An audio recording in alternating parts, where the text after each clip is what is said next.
প্রসঙ্গে একটি প্রবাদ মনে পড়ে, বন্যেরা বনেতে সুন্দর, শিশুরা মাতৃ করে।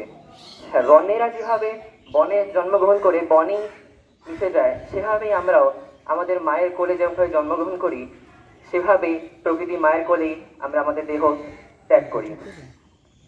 পরিবেশের পঞ্চতত্ত্ব থেকে আমাদের জন্ম, এবং এই পঞ্চতত্ত্বে মিশে যাওয়া ছাড়া আমাদের আর কোনো শেষ পরিণতি নেই। পরিবেশ আমাদের যা দিয়েছে, আমরা তা কখনোই শোধ করতে পারবো না। আমরা যে অতীতেও পরিবেশের কাছে ঋণী ছিলাম, আজও পরিবেশের কাছে ঋণী রয়ে গেলাম।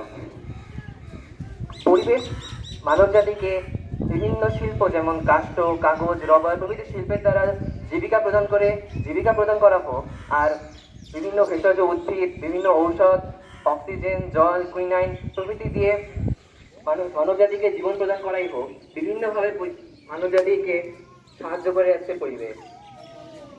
একজন বিখ্যাত পরিবেশবিদ এবং এনভায়রনমেন্টাল প্রোটেকশন এজেন্সির প্রথম পরিচালক মিস্টার রাসেল শস বলেছিলেন, nature provide us the free lunch but only if we control hour appetite. পরিবেশ আমাদের দেওয়ার সময় কৃপণতা করে না, তবে আমরা পরিবেশকে কি দিয়েছি? হ্যাঁ, নিশ্চয়ই আমরা বৃক্ষরোপণ করি এবং পরিবেশকে বাঁচানোর অনেক চেষ্টা করি, তবে সেটা কি পর্যাপ্ত? প্রতি বছর ভারতবর্ষে প্রায় 31 লক্ষ গাছ কাটা হয়। গত 6 বছরের মধ্যে 2023-এ প্রায় 1,44,000 হেক্টর বন কেটে ফেলা হয়েছে, যা গত 6 বছরের সর্বোচ্চ। এছাড়া বিশ্বে প্রতি বছর 15.3 বিলিয়ন গাছ কাটা হয়।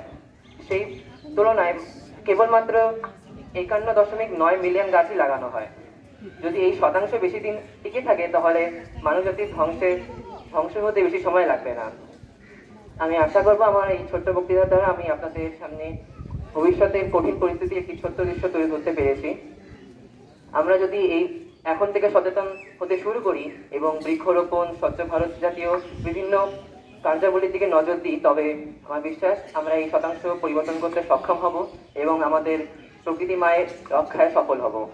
আমার বক্তব্য শেষ করবো একজন সুইডিশ এনভায়রনমেন্টাল অ্যাক্টিভিস্টের বাণীর দ্বারা। মিস গ্রেটা থুনবার্গ বলেছিলেন, if we want to fulfil something we can do anything. নমস্কার।